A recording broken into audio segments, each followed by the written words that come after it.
징역 23년에 처한다. 정말 너무너무 고맙습니다. 언제 어떻게 그걸 받았는지 정말 기억이 없습니다. 네, 제가 헌재에서 고생을 했습니다. 사후 자신의 안위를 위하여 사건 비상계엄 관련 문구를 언급하고 저는 헌법재판관 임명을 보류하겠습니다. 피고인은 12.3 내란이 성공할지도 모른다는 생각에 이러한 의무와 책임을 끝내 외면하고 여러분, 저도 호남 사람입니다. 우리 서로 사랑해야 됩니다. 노역과 노출 정점을 찍었죠. 이진건 판사 그 피고를 한덕수가 아니라 윤석열 안쳐놔도 사형입니다.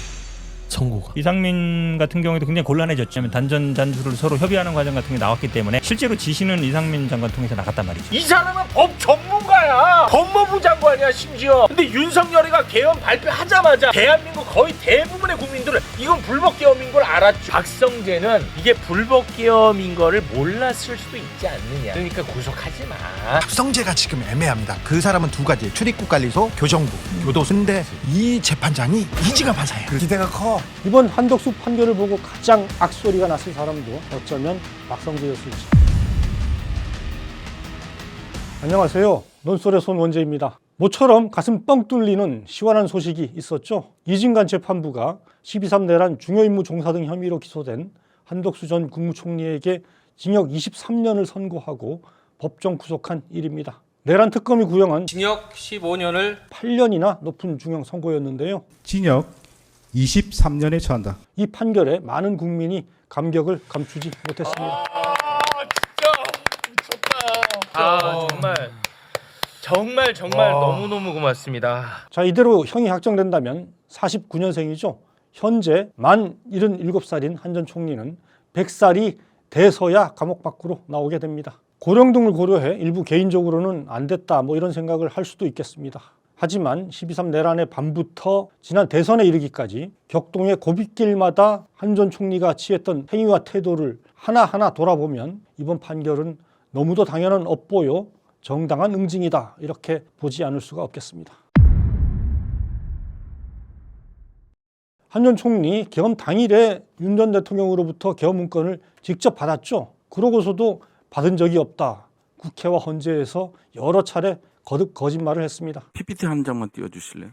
비상계엄 선포문입니다. 보신 적은 있으십니까? 네, 이거를 비상계엄이 선포되는 당시에는 제가 전혀 인지를 하지 못했고요. 비상계엄 국무회의, 해제 국무회의를 마치고 그리고 사무실로 출근을 해서 제 양복 뒷주머니에 있는 것을 알았습니다. 양복 뒷주머니에 있는 네. 걸 그때 알았다고요? 네, 저희가 인지한 것은 그때입니다. 계엄 선포 당일 대통령실에서 계엄과 관련된 문건을 보거나 받은 기억이 없습니다. 저는 기억을 하지 못하기 때문에 언제 어떻게 그거를 받았는지는 정말 기억이 없습니다. 내란 특검팀에서 계엄 당일 행적이 담긴 CCTV를 확보한 뒤에야 비로소 위증 사실을 털어놨는데요. 네, 제가 헌재에서 위증을 했습니다.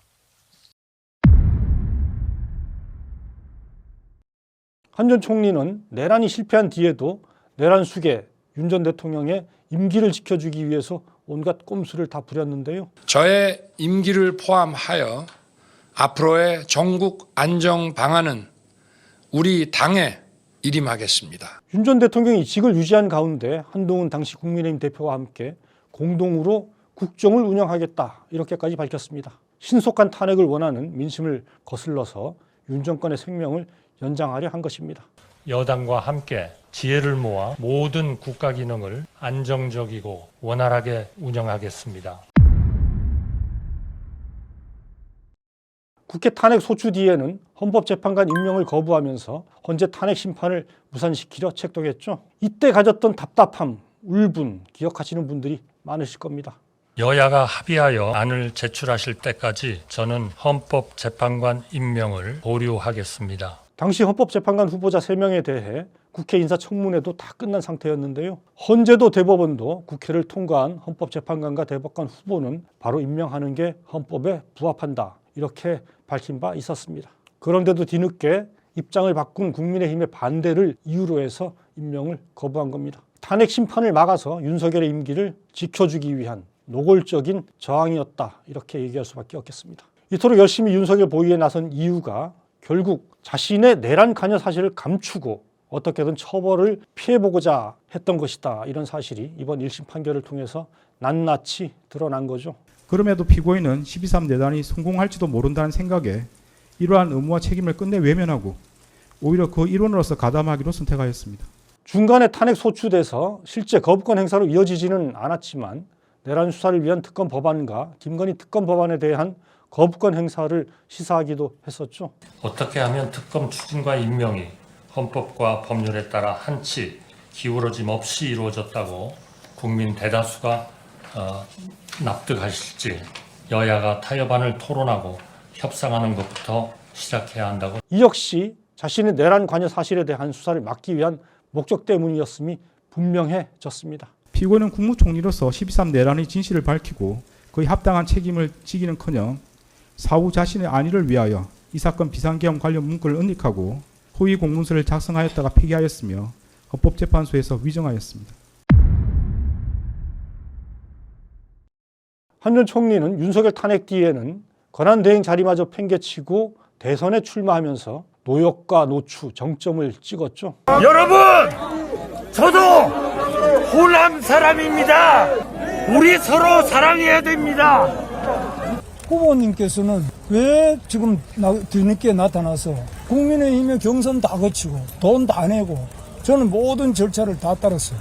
그런 사람한테 난데없이 나타나서 나를 12일까지 경선을 완료해라. 그 말씀 아닙니까? 한밤에 후보 교체 시도까지. 어젯밤 우리 당의 민주주의는 죽었습니다. 막장극 뺨치는 대선 후보 단일화 난장판이 이어졌습니다. 국민의힘 대선 후보를 날로 먹고 그 후광으로 내란 수사와 단죄를 회피하겠다, 이런 뚜렷한 목적 의식이 있었기에 이런 꼴불견을 아무렇지도 않게 연출할 수 있었을 겁니다. 이번 판결을 두고 이 땅에 정의가 살아있음을 확인케 해준 캐거다, 이런 평가가 나오는 건 단지 한덕수 개인의 내란 관여 사실을 확인하고 단죄했다, 이 점 때문만은 아닙니다. 더 중요하게는 12.3 계엄이 곧 내란이다, 이런 사실을 법원 최초로 헌법과 법률에 근거해 분명하게 인정했기 때문입니다. 그 포고령은 헌법에 의하여 보장되는 의회 정당제도 영장주의를 소멸시키고 언론 출판에 대한 허가 금지를 시행함으로써 헌법과 법률의 기능을 소멸시키려는 목적으로 발령한 것이고, 또한 다수의 군병력과 경찰 공무원을 동원하여 국회, 중앙선관위 등을 점거, 출입 통제하는 등 한 지역의 평화를 해할 정도의 위력이 있는 폭동을 일으켰다고 인정됩니다. 불법적인 계엄은 곧 내란에서 얘기하는 폭동의 내용이다, 이렇게 판단을 하고 있기 때문에 거기에 더해서 군과 경이 국회에 침입해서 저지하고 한 부분도 다 폭동의 일환으로 보여지기 때문에 양형과 관련해서도 위로부터의 내란, 이런 성격 규정을 통해서 그간의 통념을 뛰어넘는 새롭고도 매우 설득력 있는 기준점을 제시했는데요. 12.3 내란은 성격상 위로부터의 내란에 해당하는데 이른바 친위 구테타라고도 불립니다. 그 위험성의 정도가 아래로부터의 내란과 비교할 수 없습니다. 이러한 점에서 아래로부터의 내란에 해당하는 기존 내란 사건에 관한 대법원 판결들은 위로부터의 내란에 가담한 피고인에 대한 형을 정함에 있어 기준으로 삼을 수 없습니다. 가장 핵심은 전두환 내란 재판은 기준이 아니다. 그렇죠. 더 이상 이제 우리 사회가 40년 전 그 판례 묻기, 그 말은 즉 이제 그 윤석열 재판에 그대로 적용할 수밖에 없다, 직위원도. 친위 쿠데타의 성격을 마지막 양형 기준에서 밝히더라고요. 예. 그거 굉장히 중요한 부분이잖아요. 친위 쿠데타가 과연 대한민국에 어떤 영향을 미치는 거고, 그리고 사망자가 없다라는 주장들에 대해서 이런 주장들이 오히려 정치적 혼란을 가지고 오게 하고, 그런 부분에 대해 너무 잘 짚은 것 같고요. 이번 판결은 앞으로 줄줄이 예정돼 있는 내란 공범들에 대한 선고에도 당연히 기준점 노릇을 할 가능성이 큽니다. 물론 각각의 재판부는 독립적으로 재판을 진행하기 때문에 먼저 나온 다른 재판부의 결론을 반드시 따를 의무가 있는 건 아닙니다. 그러나 이번 판결은 워낙 명쾌하게 12.3 계엄이 내란인 이유, 그리고 내란 중요임무 종사의 기준을 제시하고 있습니다. 다른 재판부가 만에 하나 다른 생각을 한다 해도 법리적으로 이를 논파하기가 매우 어려울 것이다, 이런 관측이 많은 겁니다. 왜냐하면 이번에 이진관 판사가 막 작심하고서 쫙 논리를 구성을 해서 그렇죠. 다른 재판부로서도 네. 그런 것들, 그러니까 밑에서부터의 내란이 아니라 위에부터의 내란이 더 책임이 크다, 그 논리를 깨기가 쉽지 않을 거예요. 너무나 설득력이 있어서 예. 그렇다면 그런 분들의 어떤 형량에도 상당한 영향을 미칠 것이다.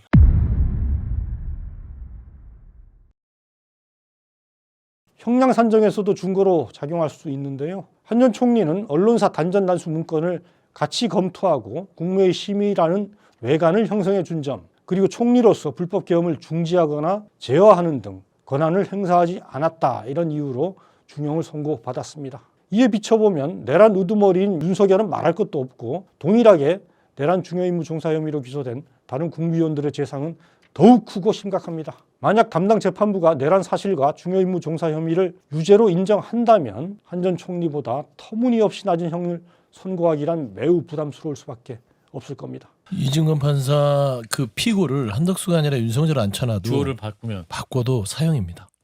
선고가. 이런 점들 때문에 이번 판결에 큰 충격을 받았을 사람은 단지 한 전 총리 혼자만은 아닐 것이다, 이런 관측이 많습니다. 윤석열과 한덕수 외에 내란 중요임무 종사 혐의로 기소된 전 국무위원은 김용현, 이상민, 박성재가 있죠. 윤석열과 김용현은 지기현 재판부가 담당이고 2월 19일 선고가 예정돼 있습니다. 이상민은 류경진 재판부가 담당이고 2월 12일 선고가 이뤄지는데요. 박성재는 오는 26일 첫 정식 재판이 열립니다. 담당 재판부는 바로 한 전 총리에게 중형을 선고한 이진관 재판부입니다. 이번 한덕수 판결을 보고 가장 악소리가 났을 사람도 어쩌면 이런 점에서 박성재였을지 모르겠습니다. 윤석열, 김용현의 경우 지기현 재판부의 양형 범위가 제한될 수 있다, 이런 관측이 나오는데요. 두 사람은 각각 사형 그리고 무기징역을 구형받았는데, 지기현 재판부도 계엄이 내란임을 인정하는 한 윤석열은 사형 또는 무기징역, 김용현은 무기징역, 최소한 한덕수보다는 높은 유기 형량을 선고할 수밖에 없게 됐다는 겁니다. 애초 지기현 재판부가 내란임을 인정하더라도 사상자가 없었다, 또 빨리 해제됐다, 이런 점 등을 들어가지고 장량 감경을 통해서 윤석열에게 무기징역보다 낮은 유기징역형 선고할 수 있다, 이런 우려도 컸었죠. 그러나 이번 이진관 재판부의 서리빨 같은 선고가 나온 이상 아무리 지기현이라도 막 나가긴 어려워졌다, 이렇게 봐야 할 겁니다.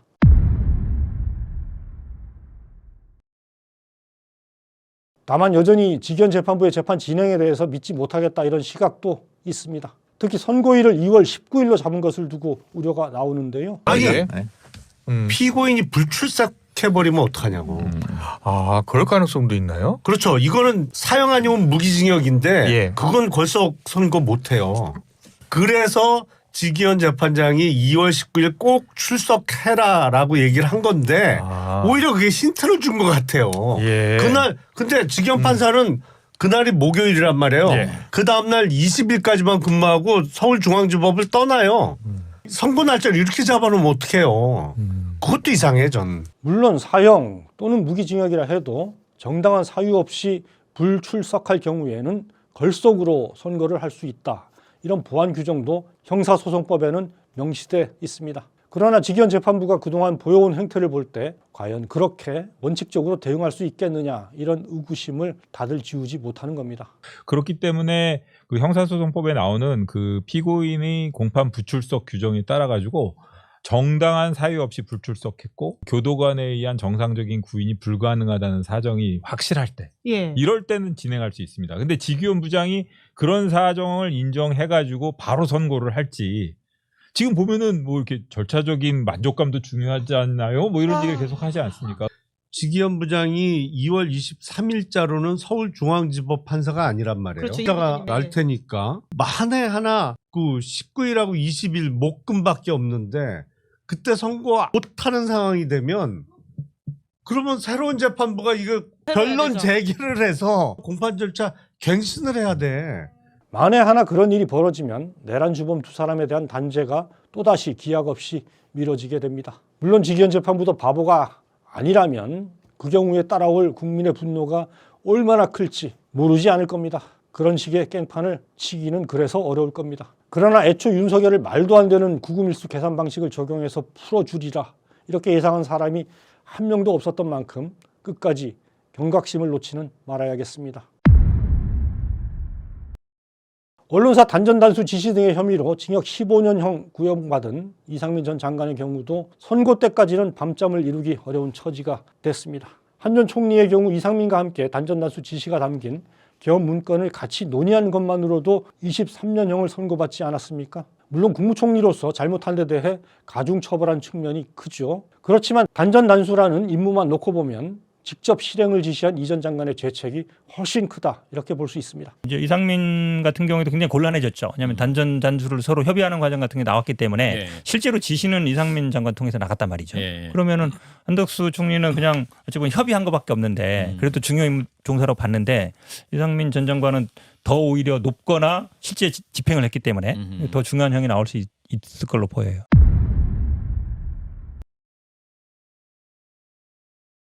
박성재 전 장관의 경우에는 내란 당일 계엄 선포 직후 법무부 실국장 회의를 소집하고 합동수사본부 검사 파견 검토하라, 또 교정시설 수용 요력을 점검하라, 출국 금지 담당 직원을 출근토록 해라 이렇게 지시하는 등 중요 임무에 종사한 혐의로 재판에 넘겨졌습니다. 법무부 장관 취임 뒤에 김건희 씨로부터 수사와 관련한 청탁을 받고 부하에게 부당한 지시를 내린 혐의도 받습니다. 애초 내란 특검이 2번이나 구속영장을 청구했지만 그 탈 많고 말 많은 곳이죠. 서울중앙지법 영장전담재판부 4인방 중에 박정호, 남세진 판사가 잇따라 기각한 바 있습니다. 박정호 판사는 피의자가 위법성을 인식하게 된 경위 등에 대해 다툴 여지가 있다, 이런 이유로 비상계엄 선포가 불법인 줄 몰랐다, 이런 박성재의 황당한 주장에 손을 들어줬고, 남세진 판사도 추가된 범죄 혐의와 추가로 수집된 자료를 종합해 봐도 여전히 혐의에 대한 다툼의 여지가 있다, 이런 이유로 기각을 했습니다. 이 사람은 법 전문가야. 법무부 장관이야 심지어. 근데 윤석열이가 계엄 발표하자마자 대한민국 거의 대부분의 국민들은 이건 불법 계엄인 걸 알았죠. 왜냐? 그렇죠. 전쟁이 났어. 소요 사태가 있어. 뭐가 있어. 네. 그런데 박성재는 이게 불법 계엄인 거를 몰랐을 수도 있지 않느냐. 그러니까 구속하지 마. 알았지? 이거야. 박 전 장관으로선 2번이나 영장이 기각되자 안도의 한숨을 내쉬었을 법합니다. 그러나 행운은 거기까지였던 것 같습니다. 불구속 기소돼 배당된 재판부가 바로 다름 아닌 이진관 재판부라는 엄중한 현실 앞에 지금은 아마 걱정의 한숨이 깊어지지는 않았을런지 궁금해집니다. 한덕수도 자신처럼 영장전담재판부 4인방 중 정재욱 판사에 의해 구속영장이 기각됐었죠. 그렇지만 결국 중형을 피하지 못했습니다. 박 전 장관에게도 자신이 저지른 죄가에 합당한 법의 심판이 늦지 않게 내려져야 할 것입니다. 논설에서 함께 계속 주시하도록 하겠습니다.